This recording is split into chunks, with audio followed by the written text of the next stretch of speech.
Don't be in a hurry. Before beginning a Setswana exam, students should take these 3 essential steps to improve their chances of success.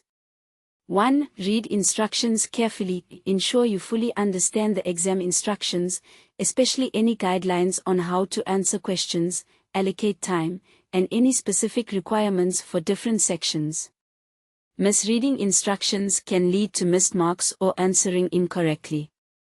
2. Scan through all questions. Quickly go through all questions in the paper to get an overview of what's expected.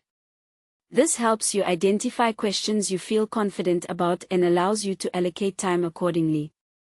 It also reduces the chance of surprise later on, helping you manage your stress. 3. Plan your time. Based on the number of questions and marks allocated, make a rough time plan for each section or question. Time management is critical in ensuring you can complete all questions without rushing, so create a plan that gives ample time to review answers if possible.